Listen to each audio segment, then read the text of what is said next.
ಏನ್ರಿ, ನೀವು ಚೆನ್ನಾಗಿದ್ದೀರಾ? ಭಾರತಿ, ನಾನ್ ಚೆನ್ನಾಗಿದ್ದೀನಿ. ನೀನು ಚೆನ್ನಾಗಿರ್ಬೇಕಂತ ಆಶೆ.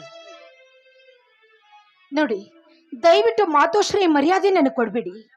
ನಿಮ್ಮ ನೆನಪು ಮರೆಯಬೇಕು ಅಂತ ನಾನು ಎಷ್ಟೊಂದು ಪ್ರಯತ್ನ ಪಡ್ತಾ ಇದ್ದೀನಿ. ಆದರೆ ಮತ್ತೆ ಮತ್ತೆ ನಿಮ್ಮ ಪ್ರೀತಿ ಉಕ್ಕಿ ಬರ್ತಾ ಇದೆ ಮಂಜು. ಭಾರತಿ, ಭಾರತಿ, ಮತ್ತೊಂದು ಸಾರಿ ಇಂಥ ಮಾತನಾಡಬೇಡ.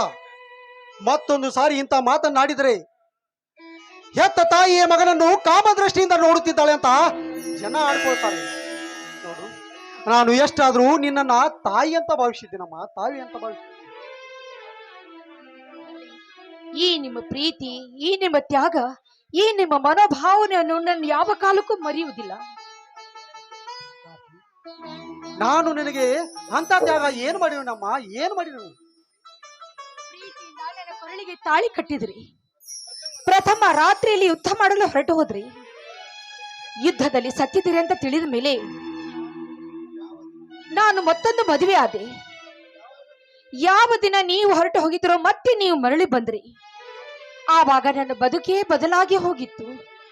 ರವಿ ಮುಂದೆ ನೀವು ನನ್ನ ಮಗ ಅಂತ ಹೇಳಿದ್ರಿ. ಬಂದ ನವ ದಂಪತಿಗಳಿಗೆ ಒಳ್ಳೇದಾಗ್ಲಿ ಅಂತ ಹರಿಸಿದ್ರಿ.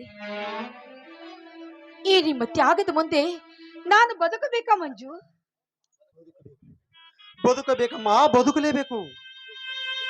ಏಕೆಂದ್ರೆ ನಿನ್ನ ಕೊರಳಿಗೆ ತಾಳಿ ಕಟ್ಟಿದ ಗಂಡ ಎಷ್ಟೊಂದು ಆಸೆ ಇಟ್ಟುಕೊಂಡು ಕಟ್ಟಿದ್ದಾನೋ ಏನು.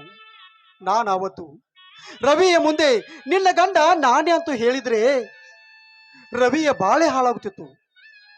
ಅದಕ್ಕೋಸ್ಕರ ಮಗನೆಂದು ಸುಳ್ಳೆಂಬ ವಿಷ ಕುಡಿದೆ. ಅದರ ನಂಜು ನನಗೆ ಇರಲಿ. ನನ್ನ ಭಾರತಿ ಚೆನ್ನಾಗಿದ್ರೆ ಸಾಕು.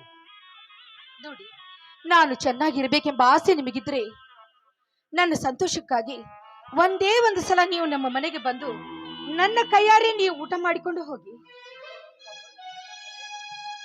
ನೋಡಿ, ದೇವರು ಅಂತ ಪರಿಸ್ಥಿತಿ ತಂದೊಡ್ಡಿದ್ರಿ ನಾನು ಖಂಡಿತವಾಗಿಯೂ ನಿಮ್ಮ ಕೈಯಿಂದ ಊಟ ಮಾಡಿಯೇ ಹೋಗುತ್ತೀನಿ. ನೋಡಿ, ಮಗನೆಂದು ತಿಳಿದು ಹೊರಗಡೆ ನಿಲ್ಲಿಸಿ 2 ರೊಟ್ಟಿ ಕೊಟ್ಟರೆ ಸಾಕು.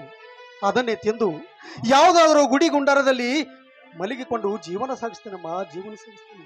ನಿಮ್ಮ ಸ್ಥಿತಿಯನ್ನು ನಾನು ನೋಡುತ್ತಿಲ್ಲ ಮಂಜು. ನೀವು ಯಾವ ಸಮಯದಲ್ಲಿ ಬಂದರೂ ಕೂಡ ನನ್ನ ಮನೆಯ ಬಾಗಿಲು ನಿಮಗಾಗಿ ಕಾದಿರುತ್ತದೆ. ಈಗ ನೀವು ಎಲ್ಲಿಗೆ ಹೋಗ್ತಾ ಇದ್ದೀರಾ? ನಾನೀಗ ಬಹುದೂರ ಹೊರಟಿದ್ದೇನೆ. ಯಾರ ಕಣ್ಣಿಗೂ ಕೂಡ ಬೀಳಲಾರದಂತ ಸ್ಥಳಕ್ಕೆ ಹೊರಟಿದ್ದೇನಮ್ಮ, ಬೀಳಲಾರದಂತ ಸ್ಥಳಕ್ಕೆ. ದಯವಿಟ್ಟು ಅಂಥ ವಿಚಾರ ಮಾಡಬೇಡಿ. ಅಂಥ ವಿಚಾರ ಮಾಡುದಿಲ್ಲ ಅಂತ ನನಗೆ ಮಾತು ಕೊಡಿ. ಮಾತು ಕೊಟ್ಟು ವಚನವಿಟ್ಟರು ಕೂಡ ವಿಧಿ ಬರೋಣ ಯಾರು ಬದಲಾಯಿಸಕ್ಕಾಗಲ್ಲಮ್ಮ, ಯಾರು ಬದಲಾಯಿಸಕ್ಕಾಗಲ್ಲ. ಹಾ ನೋಡಿ, ನಾನಿನ್ನು ಬರ್ತೀನಮ್ಮ. ನಿನ್ನೆಲ್ಲಿ ನಡೆವೆ ದೂರ,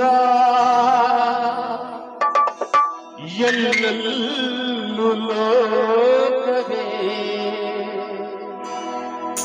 ಈ ಲೋಕವೆಲ್ಲ ಘೋರ, ಎಲ್ಲೆಲ್ಲೂ ಶೋಕವೇ. ನಿನ್ನೆಲ್ಲಿ ನಡೆವೆ ದೂರ, ಎಲ್ಲೆಲ್ಲೂ ಲೋಕವೇ,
ಮಾತು ನಿಜ ಮಂಜು.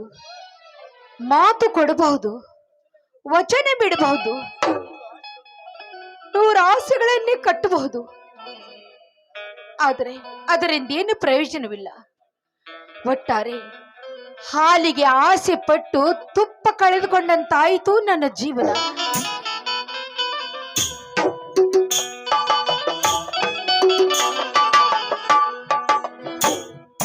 ಇವರಿಬ್ಬರು ಆಡಿದ ಮಾತುಗಳನ್ನು ಕೇಳಿ ನನ್ನ ಹೃದಯಕ್ಕೆ ಮತ್ತೊಂದು ರೋಗ ತಂದುಕೊಂಡೆನಲ್ಲ. ಇವಳ ಗಂಡ ಬದುಕಿದ್ದಾನೆ. ಭಾರತಿ ನನ್ನನ್ನು ಚೆನ್ನಾಗಿ ನೋಡಬಹುದೇ? ಛೇ, ಒಂದು ಹೂವಿಗೆ ಎರಡು ದುಂಬಿ ಆದರೆ ಇದು ವಿಚಾರಿಸುವ ಮಾತೇ ಇದು.